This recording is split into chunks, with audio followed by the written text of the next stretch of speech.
Shalom, selamat pagi jemaat dikasih Tuhan. Kembali kita berjumpa dalam renungan pagi. Mari pagi hari ini kembali saya mengajak kita semua untuk merenungkan firman Tuhan. Supaya dengan firman Tuhan hidup kita akan terus dibangun. Dan kita pun akan semakin bertumbuh, diteguhkan dan dikuatkan dalam iman dan pengharapan. Sebab firman Tuhan adalah kebenaran, firman Tuhan menjadi sumber kekuatan bagi kita. Firman Tuhan pedoman dan penolong bagi kita. Bahkan firman Tuhan jugalah yang akan senantiasa menuntun kita dan menerangi setiap langkah hidup kita. Mari jemaat dikasih Tuhan, sebelum kita merenungkan firman Tuhan pagi hari ini, kita akan berdoa terlebih dahulu. Bapa di surga, kembali Tuhan pagi hari ini kami datang ke hadirat-Mu. Kami sungguh-sungguh mengucap syukur atas segala kebaikan-Mu ya Tuhan. Atas begitu besar kasih setia-Mu, rahmat dan anugerah-Mu, berkat dan kemurahan-Mu ya Tuhan. Perlindungan-Mu, penyertaan, pertolongan, bahkan juga pemeliharaan Tuhan atas seluruh hidup kami. Terima kasih ya Tuhan. Dan pagi hari ini kembali kami merenungkan firman-Mu. Mari Engkau Tuhan yang singkapkan dan nyatakan kebenaran firman-Mu. Dan Roh Kudus urapi kami semua ya Tuhan.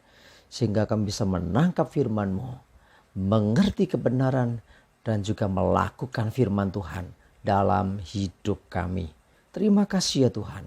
Di dalam nama Tuhan Yesus kami bersyukur dan berdoa. Amin.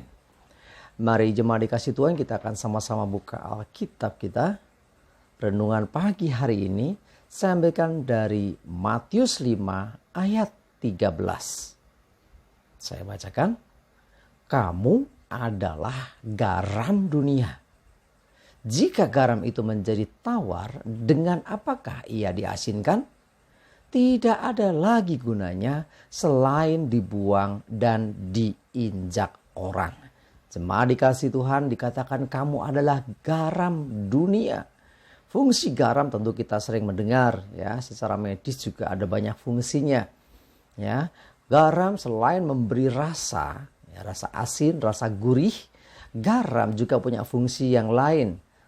Garam bersifat mengawetkan, makanya kita mengenal ada namanya ikan asin. Ya, itu ikan yang sudah lama tetapi tetap bisa dikonsumsi ya, karena diberikan rasa asin tadi ya. Asin dari garam itulah yang membuat akhirnya ikan itu bertahan dan bisa dikonsumsi. Selain itu garam juga bisa bersifat sebagai antibiotik. Ya, jadi kadang-kadang kita sering mendengar orang sakit gigi kumur pakai garam gitu kan. Ya, supaya segala sakit itu bisa dinetralisir, ya, dikurangi rasa sakitnya. Garam juga bisa digunakan untuk istilahnya membersihkan atau mentahirkan atau apa istilahnya ya. Ya, jadi supaya tidak infeksi. Nah, dan banyak lagi mungkin fungsi yang lain. Tetapi setidaknya kita mengenal garam ini memberi rasa. Ya, jika garam menjadi tawar, artinya nggak ada rasanya lagi. Gak ada gunanya lagi. Selain apa? Dibuang dan diinjak orang.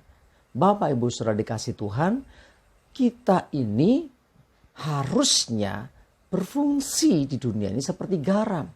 Garam memberi rasa. Hampir semua masakan itu membutuhkan garam. Walaupun mungkin porsinya tidak sama.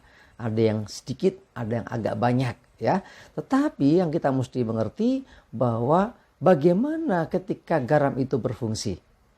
Coba saudara perhatikan, ketika orang masak sayur gitu misalnya, kan diberi garam tuh. Coba bayangkan kalau waktu sayur itu diberi garam, pada waktu sudah matang, hendak dikonsumsi, ketika seseorang hendak mencendok, ingin memakan akan sayur itu, tiba-tiba masih ada wujud garam di situ. Kira-kira komentarnya apa? Ya, tentu protes kan. Ini kok garamnya masih utuh. Nah, di sini ada pelajaran berharga buat kita. Jadi ketika kita digambarkan seperti garam, itu bukan wujudnya, tetapi fungsinya. Jadi kalau kita menjadi garam artinya biarlah hidup kita menjadi rasa. Mungkin wujud kita nggak terlihat, kita nggak kelihatan, tapi rasa kita bisa dinikmati orang. Ya, kayak tadi ya, sayur garamnya masih berwujud, orang nggak mau makan pastinya. Tidak mau makan kok ada garamnya. Ya, itu artinya garam itu belum berfungsi sebagaimana mestinya. Demikian juga hidup kita. Biarlah setiap apa yang kita lakukan memberi pengaruh yang baik. Dan kita tetap tersembunyi. Tidak harus kita ini dipuji-puji orang.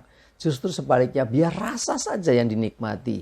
Sehingga akhirnya seperti dikatakan firman Tuhan. Perbuatan baik kita ini diketahui orang. Ya, dan mereka memuliakan Bapa di surga. Itulah semestinya kita sebagai garam, kita memberi rasa dimanapun kita berada. Kehadiran kita dibutuhkan dan kita menjadi jawaban bagi mereka. Dan lebih daripada itu, ketika kita sudah menjadi jawaban, biarlah mereka memuliakan Tuhan dan bukan kita. Ya, jadi nggak ada orang makan sayur, garamnya enak, tidak ada. Mesti yang dipuji apa? Sayurnya enak, sayurnya gurih, masakannya gurih, enak gitu kan. Tapi kalau kebanyakan garam, garamnya berwujud apalagi, wah garamnya ini apa nih, asin sekali. Ya, jemaat dikasih Tuhan, mari seperti garam. Biarlah kita tidak terlihat tetapi kita memberi dampak. Kita tidak dipuji orang, yang dipuji yang lain. Kita nggak dipuji. Tetapi sebaliknya biarlah pujian itu kembali kepada Tuhan. Jemaat dikasih Tuhan, garam dibutuhkan dalam kehidupan oleh setiap orang. Karena itu mari jadikan hidup kita demikian juga. Dibutuhkan oleh banyak orang, dinikmati oleh banyak orang, disukai banyak orang. Dan sekali lagi ketika kita berfungsi, seharusnya kita tidak kelihatan lagi. Kita sudah melebur sehingga yang ada hanya rasa yang gurih, rasa yang enak. Sehingga melalui itu semua, biarlah Tuhan dipermuliakan. Amin, kita berdoa. Tuhan terima kasih, kami bersyukur, kami belajar dari garam. Harganya murah. Seakan-akan sepele, tetapi dibutuhkan oleh semua orang. Hampir setiap masakan membutuhkan garam. Dan Engkau mengendaki supaya hidup kami seperti garam. Diterima, dibutuhkan dimanapun oleh siapapun. Dan ketika kami digunakan, kami tidak terlihat. Tetapi kami memberi rasa, kami memberikan kenikmatan. Dan biarlah itu semuanya Tuhan terjadi atas hidup kami. Sehingga orang yang ada di sekeliling kami bukan memandang kami, tapi mereka memuliakan nama Tuhan. Menyerahkan hidup kami Tuhan, jadikan kami garam bagi dunia. Kami juga menyerahkan segala aktivitas kami, mohon selalu pimpinan dan penyertaan-Mu ya Tuhan. Dan jauhkan dari hidup kami segala celaka dan mara bahaya. Biarlah damai, sejahtera dan berkat Tuhan menyertai kami semua. Terima kasih ya Tuhan.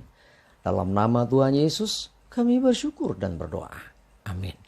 Mari jemaat dikasih Tuhan, semangat terus, maju terus dalam iman dan pengharapan. Selamat beraktivitas. Tuhan Yesus memberkati kita semua. Amin.